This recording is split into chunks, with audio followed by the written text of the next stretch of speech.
Hello everybody and welcome to part 4 of What If Midoriya was a part of the Nova Corps. If you've missed any of the previous parts, there will be a link in the description below and an annotation above. If you enjoy this series and want to see continue, please make sure to leave a like. Where we last left off, Midoriya and Uraraka managed to beat Bakugou and Iida in the versus fights thanks to Midoriya's overwhelming power. The next day, when Midoriya arrives at UA, he finds the entrance surrounded by the press and paparazzi. The reporter asks, "Hey you, can you tell us what it's like to work so closely with All Might?" Midoriya gets nervous and says, I have to go to class. After Midoriya leaves, the press keeps asking questions to students as they arrive until Aizawa comes out. The reporter asks Aizawa, "Can you please get All Might for us? Also, you look like you need some sleep." Aizawa says, "All Might is not on campus today. Now leave. You're disturbing my students enough already."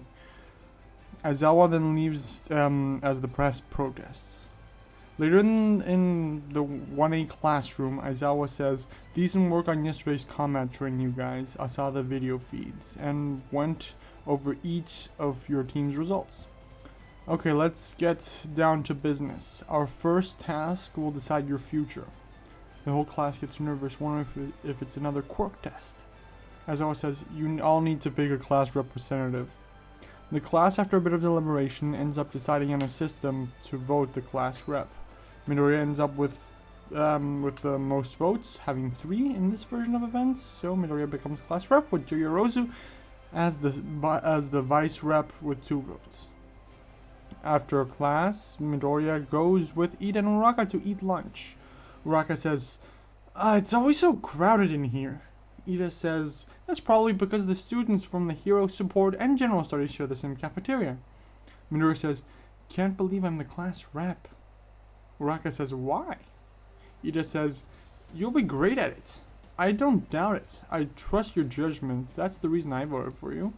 Although next time in battle, please go easier on your opponents. We're your classmates and it really hurt." Midoriya says, "It's just I thought that somebody else would be voted. I didn't think they'd vote for me. I mean, Iida seems a lot more qualified." Uraraka says, "Right. Iida, didn't you want to be rep really badly? I mean, you do look the part, because of the glasses." Iida says, I did want it, but something I learned that wanting a job and being suited for one are 2 completely different things. Observing the Iida family agency has taught me that. Seems I wasn't suited for the job." Midoriya and Uraraka ask, "Agency? What are you talking about?" Midoriya asks, "What does your family even do?"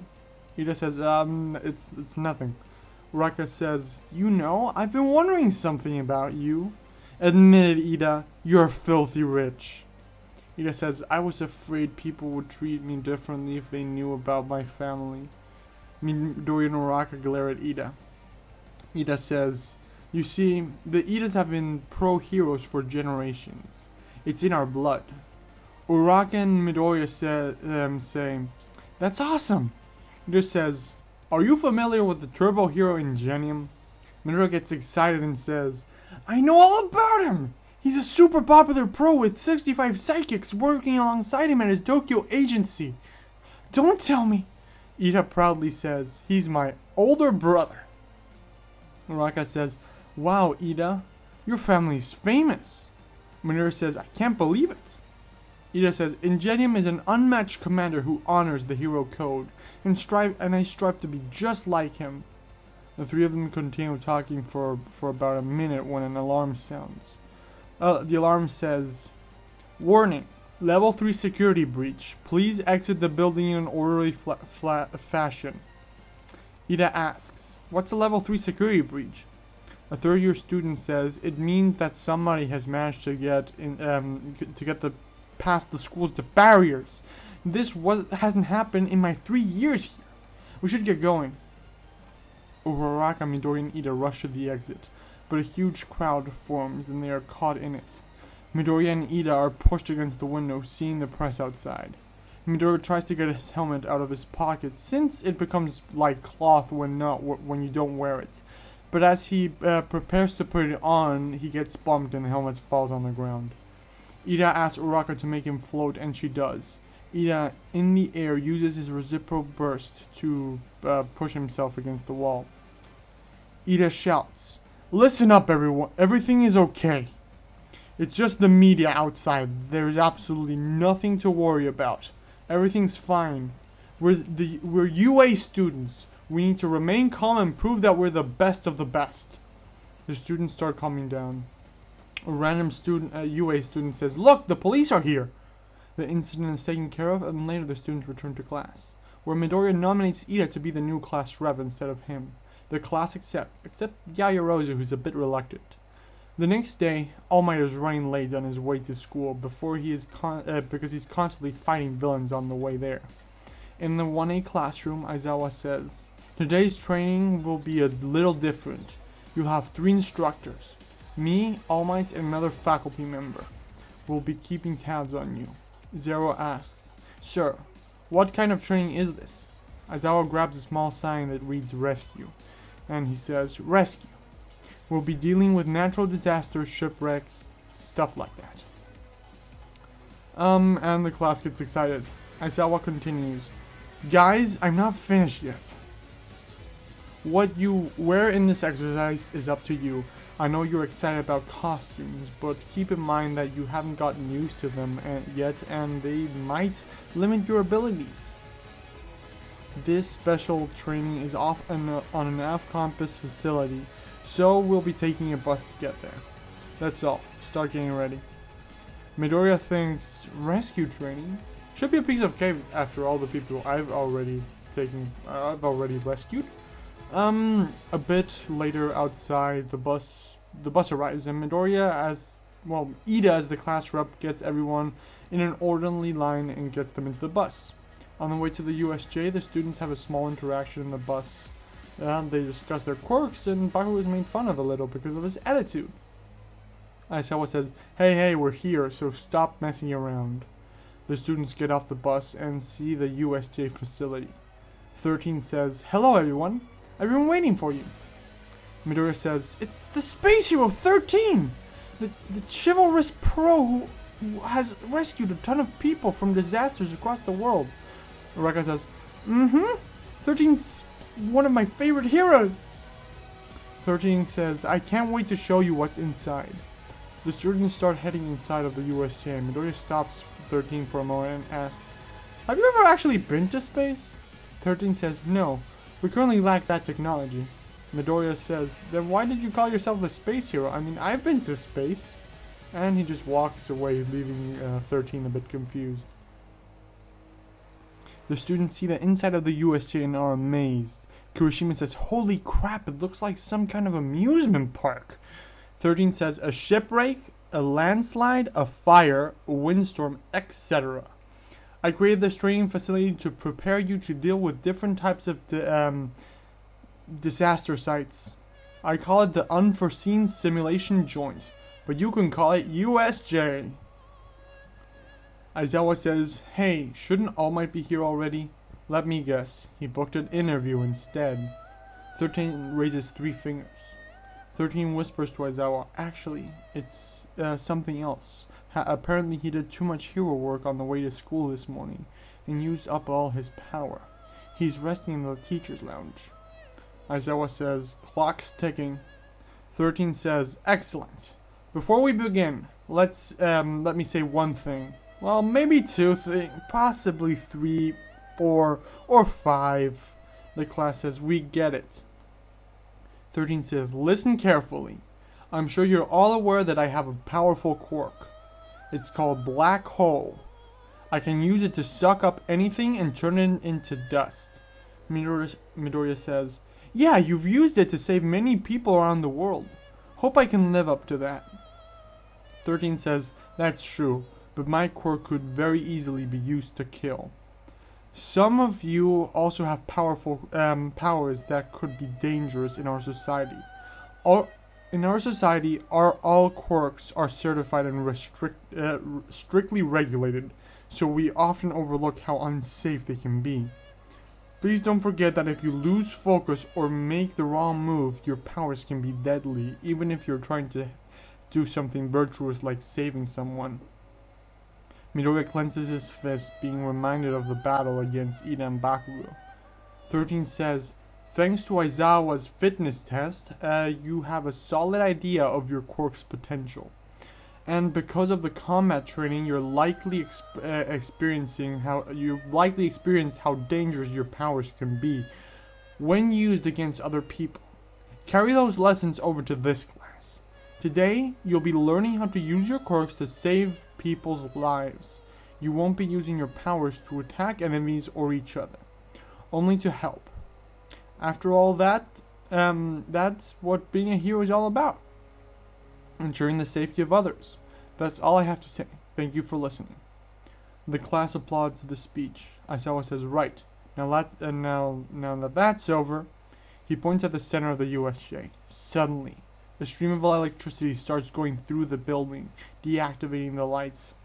In the center plaza, a portal opens, and a man covered in hands steps out. Aizawa says, stay together and don't move. 13, protect the students. The portal in the middle gets bigger. Kirishima says, whoa, what the hell is that thing? A Nomu steps out of the portal, followed by a bunch of different villains. Kirishima says, has the train started already? I thought we were rescuing people. Aizawa shouts, stay back! He puts on his goggles. Aizawa says, this is real. Those are villains. The class gets frightened. In the center plaza, Kurogiri finishes teleporting everyone in and manifests himself. He says, the only real heroes I see are 13 and Eraserhead. Perplexing. According to the schedule we retrieved from UA, All Might was going to be here as well. Back at the entrance, Aizawa says, so you scumbags used the press as a cover and sneaked onto campus. Kirishima says, how could so many of them get onto a UA facility this secure? Yayorozu says, yeah, 13, why aren't the alarms going off? 13 says, good question, I'm not sure. Toroki says, is the entire campus under attack, or is this their only target? Either way, if the alarm sensors aren't being triggered, then one of these villains must have a quirk that's masking their presence here. They carefully chose this isolated facility as an entry point at a time a class was being taught. They are fools for trespassing here, but they thought this out. Whatever their plan, they must have a concrete objective in mind. But what is it? Aizawa starts walking towards the stair and says, 13, get them out of here and alert the main campus. Actually, if they've gotten the ability to block our sensors, they might be jamming our regular communications too. Kaminari, try your quirk to contact the school. Kaminari says, yes sir. Midoriya says, what are you going to do? You can't fight them all on your own. There's too many of them. Even if you can nullify their quirks, your fighting style is not suited for this many people. Your power works best in stealth and one-on-one fights. At least let us help. Aizawa says, no. You might be able to take one or two, but as you just said, there's too many of them. Besides, you can't be a pro if you only have one trick. I'll leave it to you, 13. Get them to safety. Aizawa jumps in to attack the villains, nullifying their quirks and taking them down a couple at a time. Midoriya looks at Aizawa fighting and says, guess I underestimated him. He's holding his own pretty well. Iida says, Midoriya, we should be going. This is no time to be analyzing. Midoriya says, right. And they all walk to the gate. On their way to the exit, a portal opens and Kurogiri jumps out of it. Kurogiri says, there is no escape. It's a pleasure to meet you. We're the League of Villains. I know it's impolite, but we have decided to invite ourselves into this haven of justice to say hello. And besides, isn't this a fitting place for All Might, the symbol of peace, to take his last breath? I believe he was supposed to be here today. yet I see no sign of him. There must have been some sort of change of plan that we could not have foreseen. Ah well, in the end, it doesn't matter. I still have a role to play. During his monologue, 13 prepares to use her quirk. However, before she can use her quirk, Kirishima and Bakugou jump in the way. Bakugou throws a huge explosion, creating a smoke screen. Midoriya puts on his helmet. Kirishima says, did you really think we were going to just stand around and let you tear this place to shreds? The smoke clears and Kurogiri stands there. He says, you live up to your school's reputation, but you should be more careful, children. Otherwise, someone might get hurt. My compatriots will take care of you. He opens a portal that absorbs all of the students into it. Some manage to jump out of the way, evading being teleported. Suddenly, Midoriya finds himself underwater with a villain attacking him. He shoots a Nova Blast, throwing the villain far away and knocking him out. Midoriya sees Tsuyu jumping onto a boat. He flies out of the water and joins her. Tsuyu says, that was really powerful blast, Midoriya. The two students start strategizing about what their next move should be when the villain starts surrounding the boat. Tsuyu says, we should probably come up with something. Midoriya says, I agree. He then rockets away, defeating all the water villains in a matter of moments, sending them flying to different parts of the USJ. He then returns to the boat. Tsuyu says, you are a lot more powerful than I thought. What's your quirk again? Midoriya says, it's called Nova. It allows me to harness cosmic energy, and thanks to my helmet, I can control it. Because my brain isn't suited to process all the energy alone. I can use this energy to do a great many things. The two students look at the horizon and see the Nomu making a move. Midoriya rushes away again, attacking the Nomu. Tsuyu says, wait, we need a plan! But Midoriya already left. Before anyone can react, Midoriya grabs the Nomu, flying it high up into the air and setting it flying a couple hundred meters away. Shigaraki on the ground asks, what was that? Kurogiri teleports next to Shigaraki and says, it seems that one of the UA students has power without measure. Shigaraki gets angry and says, damn it! How did he get rid of Nomu that easily? Kurogiri says, I suggest we retreat. If the student returns or All Might appears now, we might be in trouble. Shigaraki says, yeah, you're probably right.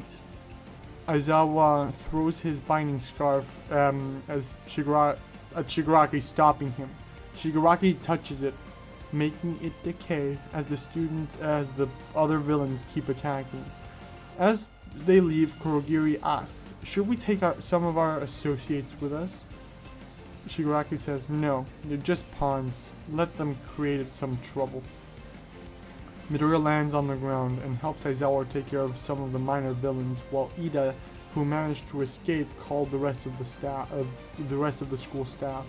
The League of Villains is easily taken care of, except at that very moment that they defeat the villains in space. A Chitauri soldier says, we found another signature, sir.